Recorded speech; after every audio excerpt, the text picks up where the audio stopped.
guys, in this video I interviewed Daniel Scranton. He's an energy healer and channeler, and in this video I talked to him all about how he got started, how his gifts and abilities opened up, and I also share part of my reading that I got with him via Archangel Michael, just so you can learn and get a feel for how the session works. If you'd like to contact Daniel, his name's Daniel Scranton, and that's his website, www.danielscranton.com, and his details will be in below this video. So if you have any questions, please reach out, and we hope you enjoy the reading.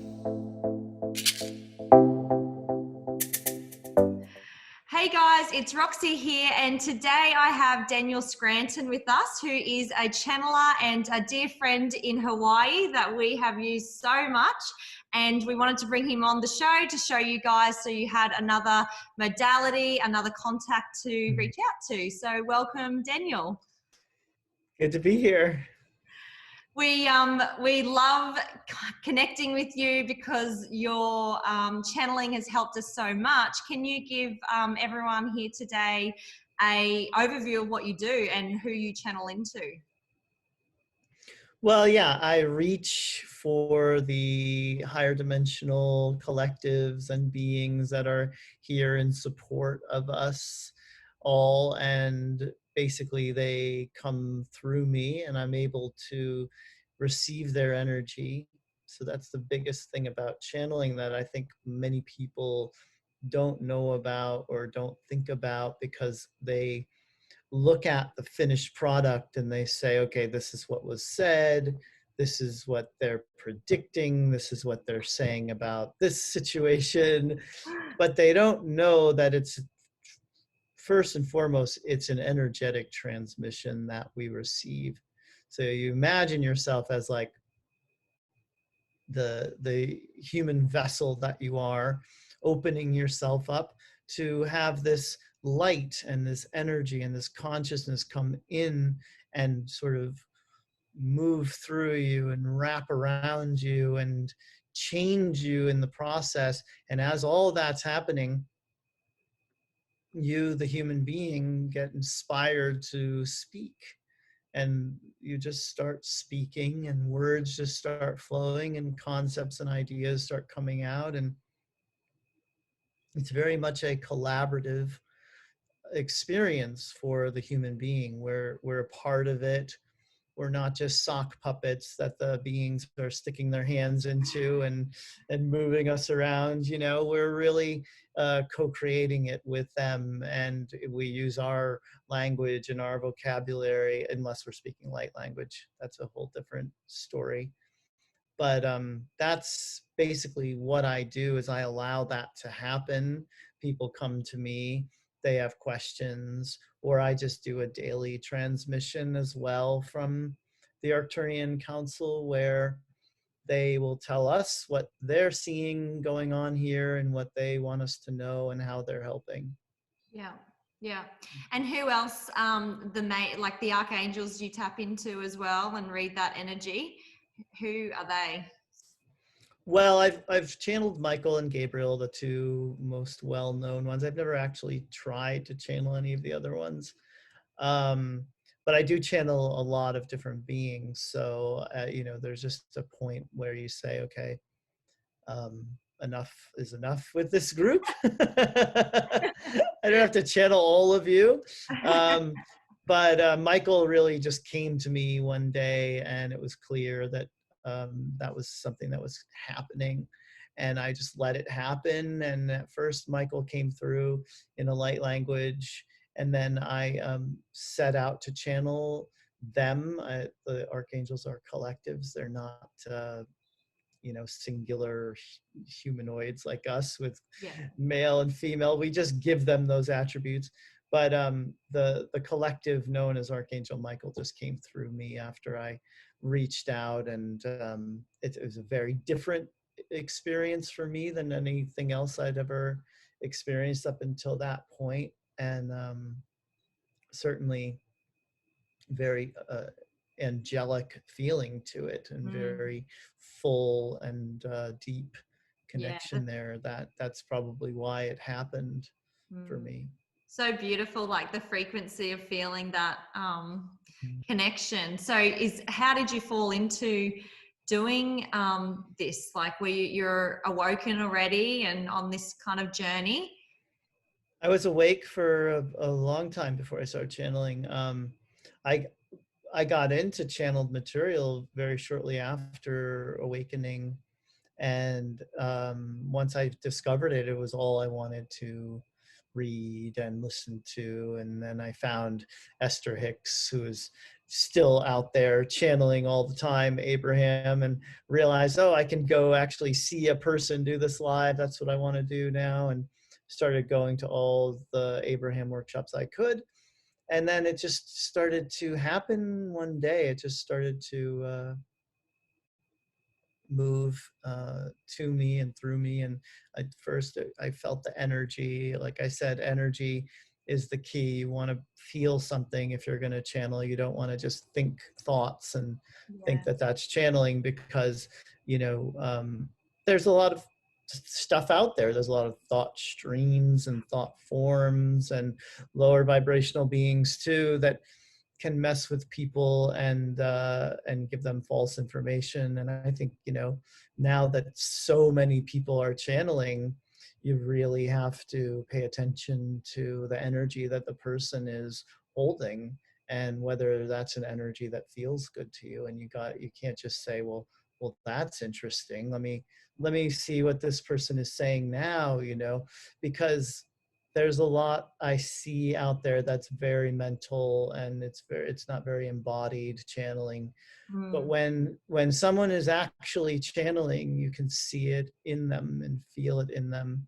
And that was the first thing that happened for me, is the feeling coming over me that something was present. It was moving me. It was obviously benevolent. I never questioned that. And I just sort of went with it and kept exploring it until I was speaking out loud.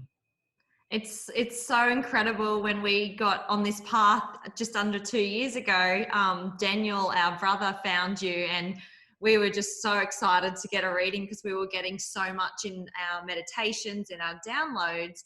And as early in your journey, it's nice to have that clarity to confirm that you aren't going crazy and everything that you're getting is correct. So, having you and being able to book sessions to ask questions was just really amazing, and it's helped us so much. So thank you.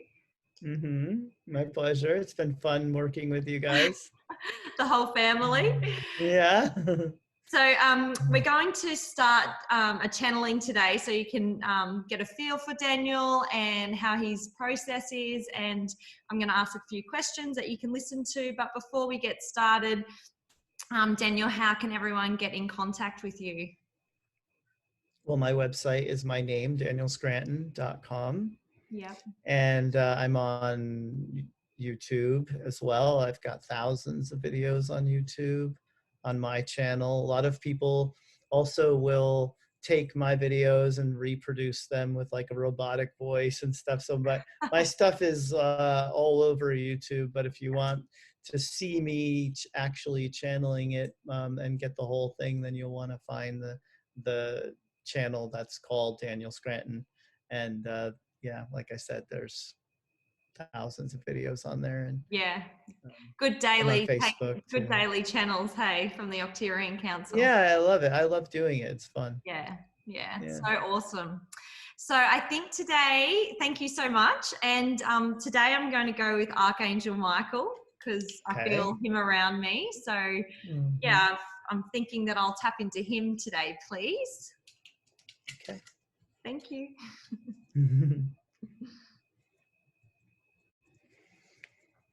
Yes. Yes. Yes.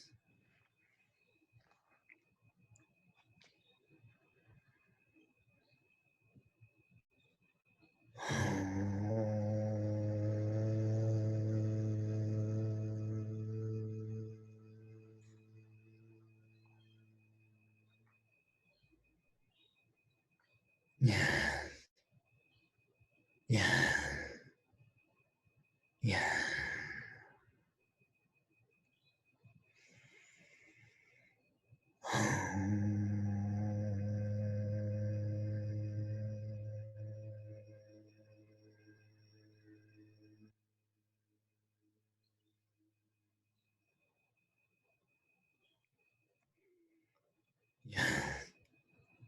Yeah. Yeah.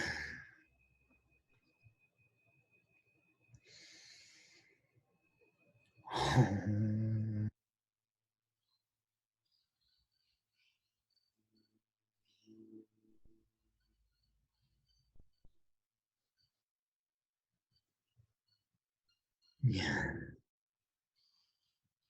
Yeah. Yeah.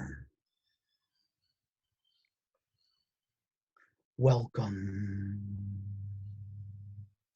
We are here to serve and assist you. Hi, Michael. It's Roxanne here today. How are you? Yes, we are doing fantastically well. Thank you. I just wanted to start off with asking if you can confirm the guides around me at the moment, please. Well, you have your main guides, your personal guides, and of course, we have been around you. You've been able to sense that and feel that. Melchizedek is also very present. Saint Germain, Mother Mary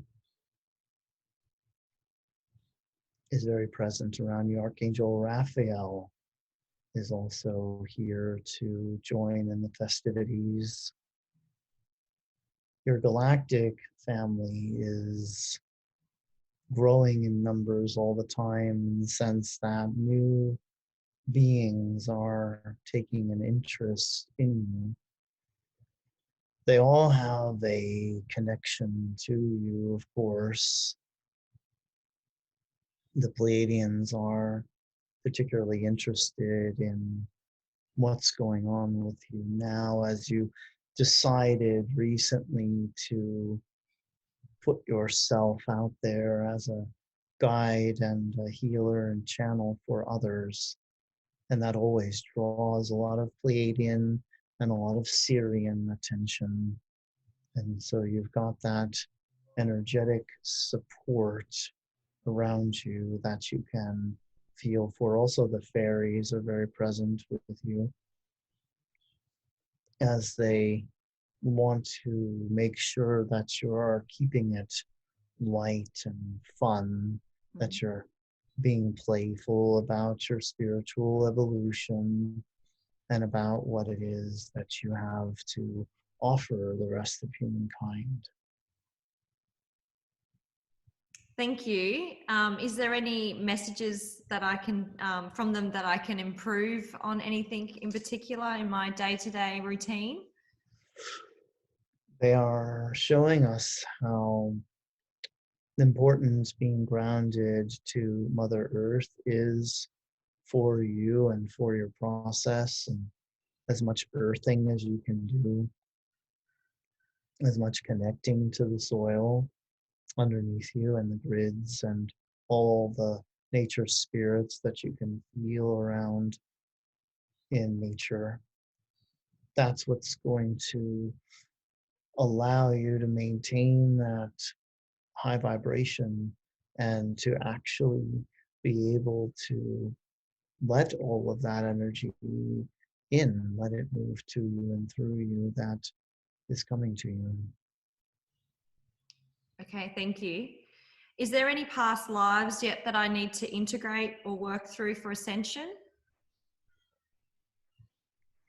There will be more past life trauma coming up for you to clear, but there's really nothing that you can do about that now. There's nothing you can do other than to know that when things in your life do show up for you as challenges or fears or judgments, things that you want to get past, that it's always going to be related to that root chakra clearing that you're doing, that you're lightening your load at this time, and you will continue to do so until the shift is upon you and complete. Is there a few past lives, or is it one in particular? I get the feeling it might be around lack of and past life where I was starving. Yes, we see that one as well. We see that one where you were begging and asking for food, for any help whatsoever, and it was not given to you because the other people in the city where you lived were afraid of you and afraid that you had some sort of disease that you were carrying that Mm. caused you to be disabled because you were also disabled in that life. And that's why you ultimately died in the street of starvation. And that was in India and Bangladesh. Okay, thank you. Do all my chakras feel in alignment at the moment? Mhm. Yes. What we are noticing primarily with your chakras is how open your crown chakra is, and your crown chakra is aligning all of the other six main chakras underneath it right now with the power of this energy that you're accessing through your very wide open crown chakra. So as you focus there, as you focus on what you have to receive in your crown chakra, you are going to maintain that alignment of all seven. Okay, thank you. For ascension, how are we progressing for ascension and for merging back with our higher self?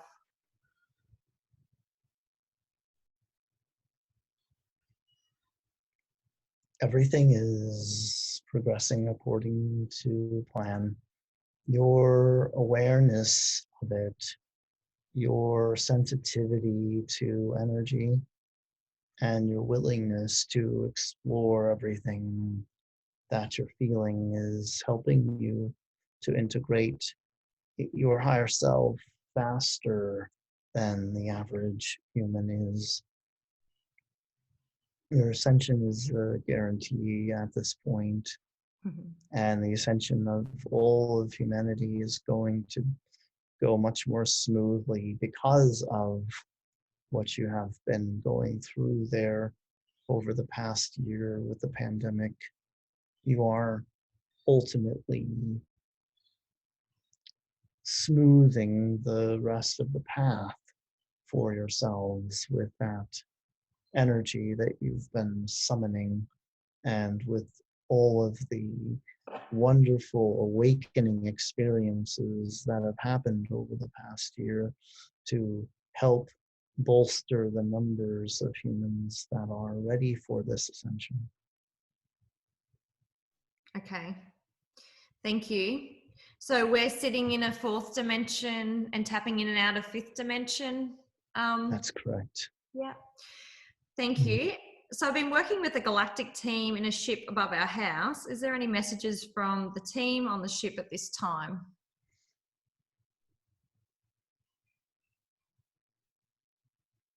They are very pleased with the work that you are doing, very happy that you are aware of them and noticing how receptive you are to the energies that they are projecting down to you.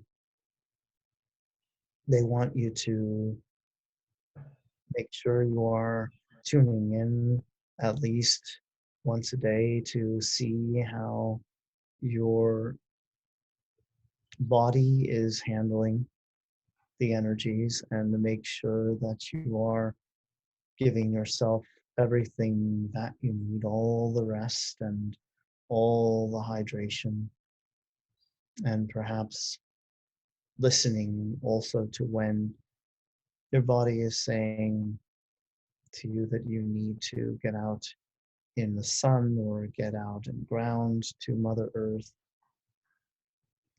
that they want you to pay attention to the wisdom of your cells and of your body as it is there to be of service to the journey of your soul.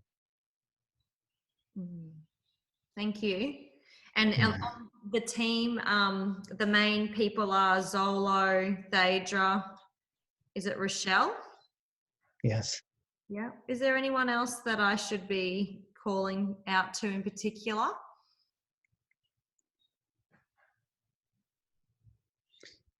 The main Pleiadian guide that's been coming in to assist you is female, Nordic Pleiadian, very beautiful, and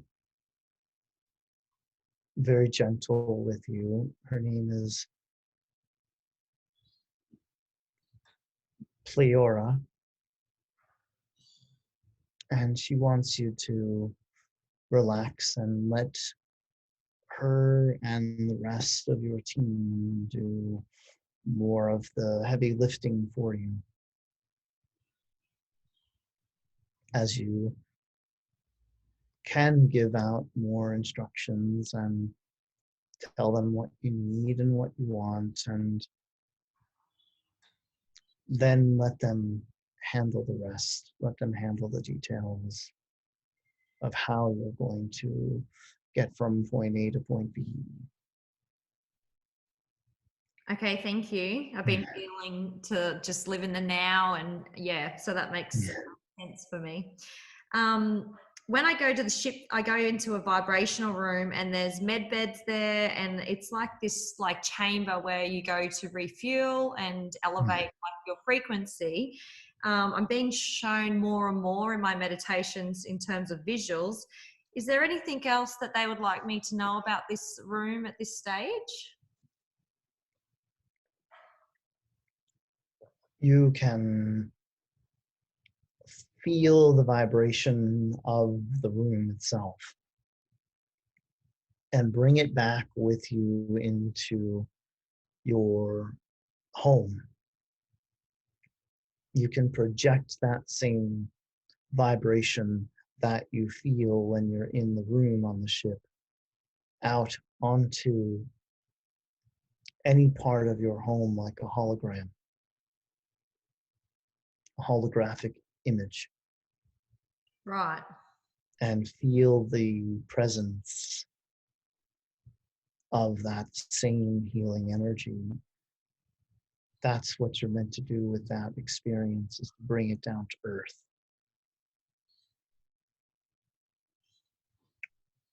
So in the middle of the ship, I've been shown this like holographic like globe, and you can see into it and move your consciousness throughout the universe by just being with this globe. Is that what is that correct with what I'm transmitting? The globe represents all of space-time, Yeah. and is also showing you that anywhere you want to go in time or in space is contained within that sphere, and that's how movement works from a fifth dimensional perspective. That's how you'll be moving from one place to another, by choosing different points within the sphere. Yeah, that's what I'm definitely getting. So that's really cool that you've confirmed that. Thank you. Yes. So what involvement do I have with the Galactic Federation, please?